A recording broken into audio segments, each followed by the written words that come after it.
네, 오늘의 시작 기도로 잠언 16장 32절 함께 봉독하시겠습니다. 성부와 성자와 성령의 이름으로 아멘.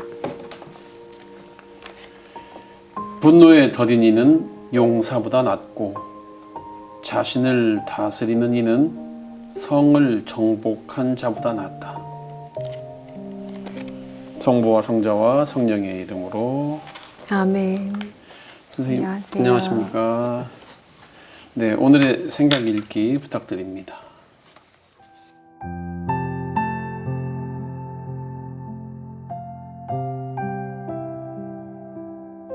화, 내 마음속의 전쟁. 우리는 화가 나 있는 시간만큼 인생을 허비한다는 것을 알아야 합니다. 화가 난 상태에서는 제대로 된 생각과 판단, 말과 행동을 할 수 없기 때문입니다. 아예 화를 내지 않고 살면 좋겠지만 그것은 불가능에 가깝습니다. 그래서 우리는 분노를 조절하고 다스리는 훈련을 해야 합니다. 객관적으로 볼 때 상대방의 잘못이 명백하다면 그 사람이 가해자가 되도록 놔둬야 합니다.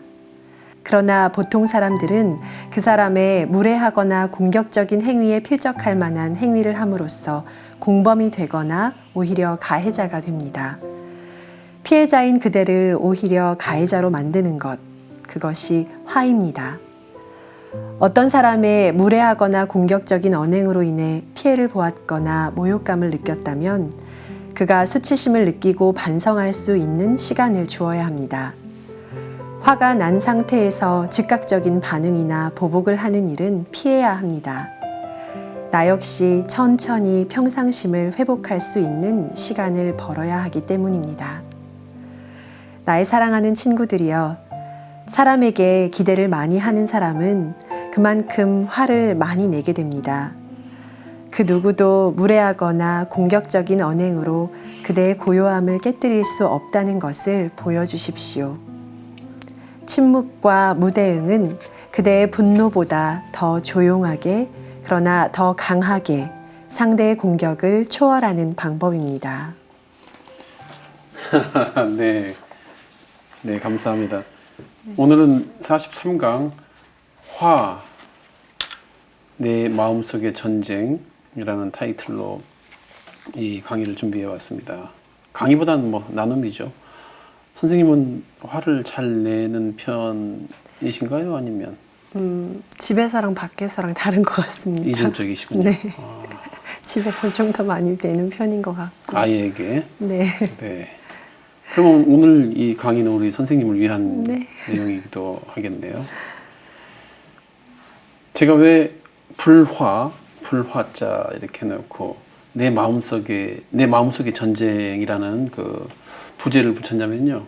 많은 사람들이 화하면 너 때문에 라고 이렇게 하기가 쉽잖아요. 네. 지금까지 우리가 1강부터 계속 일목요연하게 강조하고 있는 게 정말 한눈에 봐도 항상 그게 어떤 객관적인 시선에서 바라봐도 저 사람의 잘못이라고 하더라도 그 사람의 명백한 잘못을 대하는 내가 어떻게 할 것인가예요. 그러니까 저 사람의 잘못 명백하다 하고 끝나면 내가 할 게 하나도 없어요. 저 사람이 바뀌지 않으면 계속 이 상황 가는 거예요. 네. 그러니까 저 사람의 명백한 잘못, 저 사람의 무례하거나 불공평한 처사 아니면 공격적인 그런 언행에 대해서 자, 이거 분명하잖아 하고 제3자를 동원해서 저 사람의 잘못을 규정하고 이제 확실하게 너의 잘못이라고 이렇게 하고 끝나면 내가 할 게 없어요. 네. 그 사람이 바뀌기만 기다리는데 그런 날은 안 온다니까요. 네. 그런 날은 안 와요. 그래서 저 사람이 어떻게 나를 무례하게 대했거나 공격적인 언행으로 나에게 자극을 주었을 때 결국은 우리가 이걸 인정해야 돼요. 저 사람의 어떠한 언행이 내 화의 원인 정도, 시작점 정도는 되는데 결국은 그 사람의 언행에 대한 내 마음속의 반응이 순간에 끝이지 않고 그 언행을 끝까지 따라가서 함께 불을 이제 이뤄내는. 그래서 내 마음속에 동의가 없으면, 내 마음속에 동의가 없으면 화는 절대 일어나지 않아요. 그래서 결국 화도 내가 다스리는 거고, 내가 그 사람을 다스릴 수는 없어요. 그러니까 내가 내 분노를 조절하고 다스리는 훈련을 해야 된다. 이건 정말 아마 우리의 영적인 훈련 중에, 성숙을 바라면서 하는 훈련 중에 비교적 쉽게 다스려지는 게 저는 화라고 생각해요. 다른 것보다 더. 의외죠. 그러면 이제 저는 어떻게 보여요? 화를 잘 내는 사람 같아요? 아니면 잘 안 내실 것 같아요. 제가 우리 저 김현정 작가님 웃으시네. 제가 언젠가 한번 저에게 많은 장점이 많지 않은데 굳이 한 가지 꼽으라면 네. 남의 험담을 잘 하지 않습니다. 네. 근데 그게 막 제가 장점이 막 그래서 그런 게 아니라 그냥 태생이 그래요. 네. 저는 저에게 그냥 집중한다. 집중하고 저의 변화에 대해서 더 하는 걸 재밌어 하니까. 네. 만약에 화를 내지 않는 게 장점이라면, 그런 게 장점. 동의해 주신다면, 저에게 또 다른 장점이 굳이 하나 더 꼽자면 저는 화를 안 내는 거예요. 네. 전혀 아무런 화가 안 나시는 거예요. 그러니까 어떤 일에도. 화가 정확히 말하자면 화를 안 내는 게 아니라 네. 화는 나겠죠. 그러니까 마음 안에서 부글부글 끓어오르는 그 불꽃은 있는데 네. 그게 밖으로 잘 표출은 안 돼요. 굳이 제가 감히 말씀드리자면 어느 정도 그 조절은 돼요.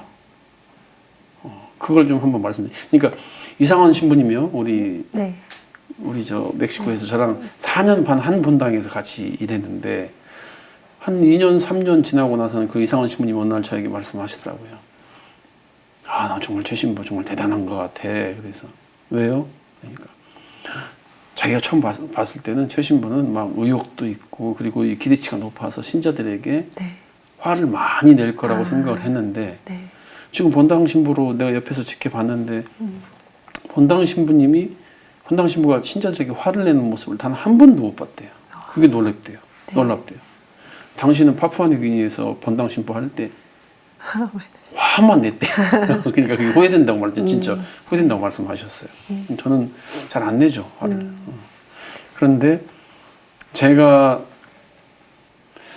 감히 제가 이 화를 잘 조절한다, 화를 잘 내지 않는다라고 그렇게 표현할 수 있다면 저는 이제 이 책에 큰 도움을 받았어요. 이 세네카의 책인데요. 네. 화에 대하여. 예수님과 거의 동시대 사람이에요. BC 4년에서 출생하셨으니까 예수님이 정확한 출생 시기를 BC 3년이라고 보잖아요. 그러니까 거의 동시대 분인데 노바투스가 동생이었어요. 네. 노바투스라는 동생이, 세네카의 동생이 화를 굉장히 잘 내는 사람이었나 봐요. 그러니까 형님한테 제발 화를 좀 다스리는, 분노를 조절하는 그런 그 방법에 대해서 책을 좀 써주십시오. 글을 좀 써주십시오. 해가지고 이제 네. 이 책이 나왔어요. 그런데 이제 이전에 아리스토텔레스는 화에 대해서 어떻게 말을 했냐면 마땅히 화를 내야 하는 대상에게 화를 내지 않는 사람은 어리석은 사람이다. 네. 그리고 올바른 태도로, 올바른 시점에, 올바른 시간 동안, 올바른 사람에게 화를 내지 않는 자도 마찬가지다 해서 이제 화를 어떠한, 네, 장려까지는 아니더라도 화를 어떤 그 일을 이뤄내는 그 에너지라고 봤어요. 네. 근데 한 400년 흘러서 이제 세네카는 아니다. 동생 노바투스에게 어떠한 경우에도 화를 내는 것은 자기만 손해다. 화내지 마라. 이제 이렇게 됐어요. 화가 무엇인가? 그래서 이제 여기 157페이지를 보면 화는 네 고통을 그대로 고통으로 갚아주기 위한 욕망, 강한 욕망. 또 더 나아가서 나를 화나게 한 저 상대를 파멸시킬 수만 있다면 내가 파괴되는 것까지도 불사하겠다. 되게 부정적으로 봤네요. 무섭죠. 네. 무섭죠. 그래서 이 화는 악의와 시기보다도 화가 더 나쁘다. 네. 왜냐면 악의와 시기는 혼자서만. 예, 혼자서 저 사람에게 어떤 불행한 일이 내려서 저 생겨나기를. 사람이 좀 힘들어지기를 네. 하고 그냥 하고 마는데 네. 화는 자기가 직접 단죄하러 달려들잖아요. 네. 그래서 더 위험하고 더 나쁘다 그랬어요. 그러면 화를 내는 이유가 뭘까? 화를 내는 이유가 뭘까요? 두 가지를 꼽자면 첫 번째는 욕심이죠. 두 번째는 교만이고요. 어떤 욕심이냐? 내 마음대로 안 돌아가는 거예요, 이 세상이. 네. 저 사람이 내 마음대로 안 움직여요. 네. 가정에서 화를 많이 낸다고 하셨잖아요. 네. 그 아이가 엄마 마음대로, 엄마가 원하는 대로 잘 안 돼요. 그럴 때 화가 나죠. 그때 화가 나죠, 그죠? 너 왜 이렇게 엄마 말을 욕심이네요. 네. 안 들어? 그런데 어린아이는 어린아이라는 이유 하나만으로 엄마가 하는 말을 그대로 다 들어야 하냐? 네. 라는 그런 불만이 쌓여요. 그러니까 어린아이가 말을 잘 듣다가도 어떤 때는 엄마, 나도 이제 한 개체로서, 인간 개체로서 무슨 말 한마디를 하고 말대꾸도 하고 이렇게 하는 거예요. 네. 그건 아주 자연스러운 당연한 반응인데 엄마는 이제 어디 말대꾸 하냐고 이제 그 아이의 도전에 대해서 또 더 이제 이렇게 되기도 하고. 그러니까 보세요. 이 잠언 16장 9절에 이 잠언 16장 9절만 잘 읽어보고 묵상해도 네.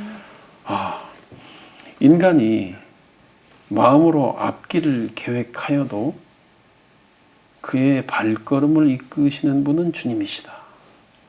그러니까 인간이 막 이런저런 계획을 많이 세워요. 네. 자녀 교육에 대한 계획, 네. 저 앞으로 내가 이 회사에서 어떻게 승승장구를 해서 뭐가 되고 막 계획을 세우죠. 네. 이렇게 안 될 때 화가 나죠. 그럼 과연 그 계획을 세운 내 계획대로 원래의 계획대로 이 세상이 다 돌아가야 하느냐. 우리 각자가 원하는 대로 세상이 돌아가면 큰일 납니다. 그렇게 돌아가서는 안 되고 돌아갈 수도 없고 돌아가서도 안 돼요. 네. 선생님이 원하는 대로 이 세상이 돌아가고 내가 원하는 대로 이 세상이 돌아가면 이 세상과 세상이 충돌을 일으켜서 난리가 나겠죠. 네. 그거 다 욕심이에요.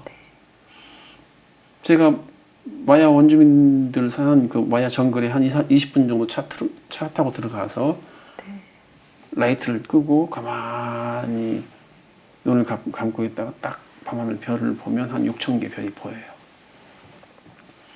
욕심이라는 것은 저 6천 개의 별이 내 마음대로 움직이기를 바라는 것과 똑같아요. 그럴 일 없어요. 그러니까 그 욕심이 내가 이 세상과 사람에게 얼마나 큰 기대를 하고 그 기대가 나로 하여금 욕심을 가지게 만드는지 그걸 보면 좋아요. 도움이 돼요.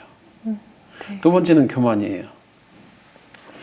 교만은 뭐냐면 뭐에 대한 교만이냐면 나는 잘못이 없어. 모든 것은 너의 잘못이야. 네. 그런데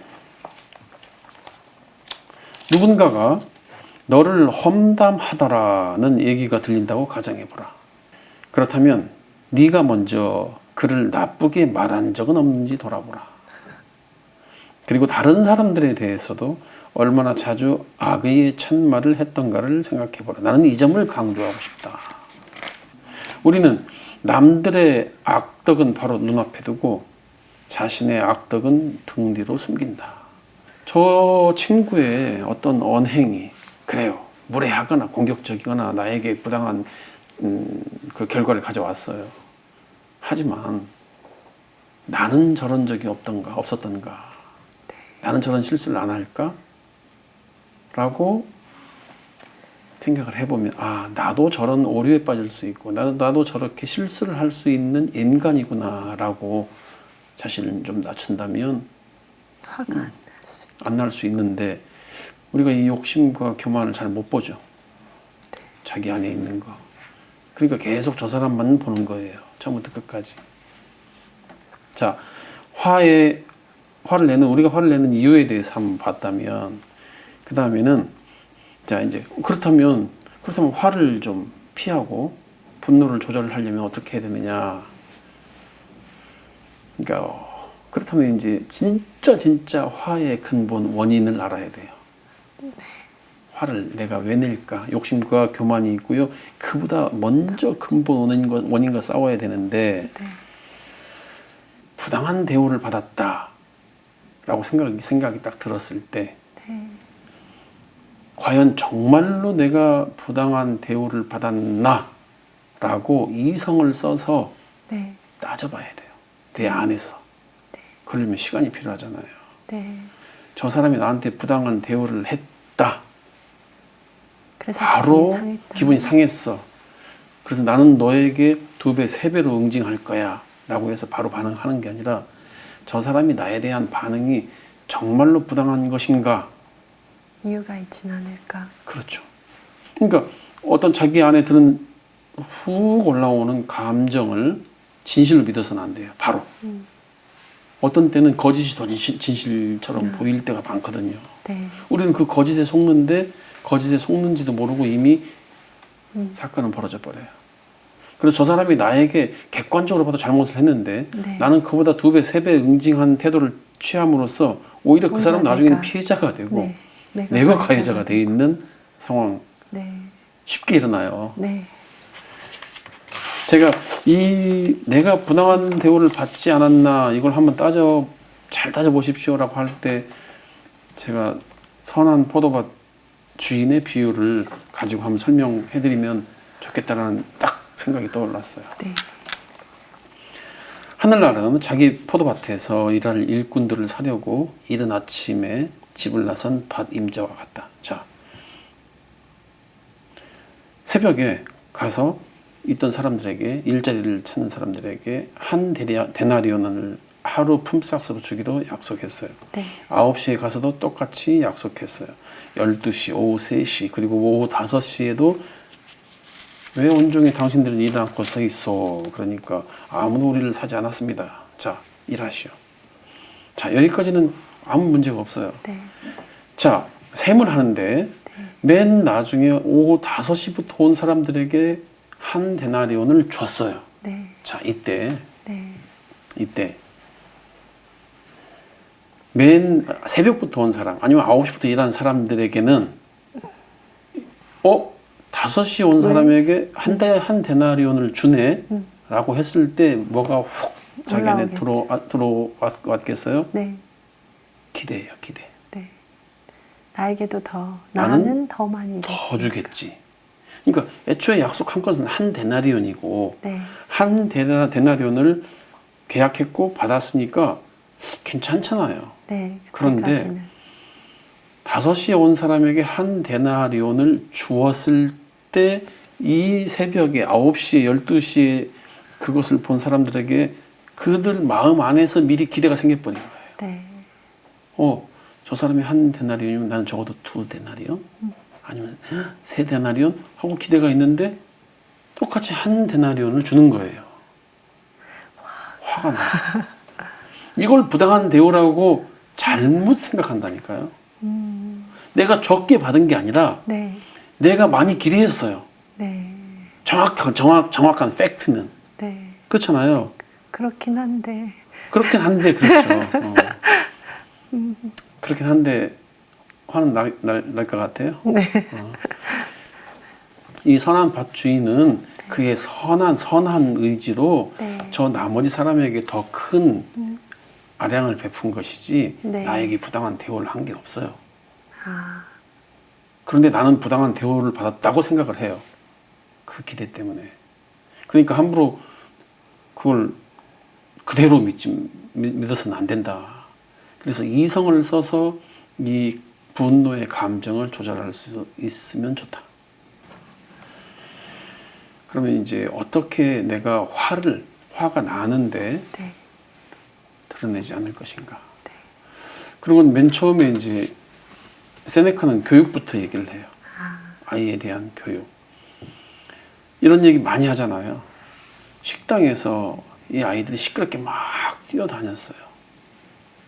어떤 아저씨가 이놈들 지금 여기 사람 많은 자리에서 이렇게 뛰어다니는 거 아니야? 조용히 해야지 네. 라고 했는데 그래도 그래도 뛰어다니는데 엄마가 와서 당신이 뭔데 아. 내 아이 기죽이세요. 애들은 다 그럴 수 있지. 이제 이런 엄마 밑에서 이런 부모 밑에서 소위 말하면 기고만장한 만장해서. 아이들. 기가 높아요. 그리고 그 길이가 이제 뭐 아비의 장자거든요. 한 이제 길이로 치면 한 어른 키 정도 되는 만 길이나 되게 이제 막 기가 기세등등한 거예요. 네. 이런 아이를 키우면 정당한 대결에서 친구와 졌을 때 인정하기 어렵게. 어렵죠. 왜냐하면 기가 내가 늘렸다고 생각하고 네. 그리고 자꾸 부정한 방법을 써서라도 이겨야 이기려고만 한다고. 해요. 그러니까 부모의 교육이 가장 중요한 거죠. 그리고 또 세네카는 이제 성인이 돼서 이제 우리는 교육으로 고치기는 좀 힘들고 자기 자신이 훈련을 겪어서. 해야 되는데 그게 이제 제가 아까 말한 유예. 지금 화가 나는데 잠시. 이게 이 화가 어떻게 된 건지를 따져보고 네. 화를 낸 사람은 나에게 공격적이고 무례한 언행을 한 사람은 저 사람인데 내가 어떤 식으로 되갚아 주는 것이 맞는가? 그에게 좀 시간을 줄 필요는 없을까? 나는 이 불타오르는 화를 꼭 내가 이렇게 밖에 표출해야 되는가라고 자꾸 밀어보는 거예요. 아이가 지금 선생님의 아이가 엄마 말대로 잘 안 돼요. 숙제를 제때 안 하고 자꾸 나가서 놀려고 그래요. 한 번 더 웃고 힘들죠. 그렇게 유예와 숨김이라 그래요. 그러니까 화를 즉각 반응하지 않고 미루는 것. 네. 그래서 이제 우리 말에도 참을인 자가 세 개면. 번이면 세 개면 살인도 면한다. 그렇죠. 오늘은 이렇게 화에 대해서 얘기를 해봤는데요.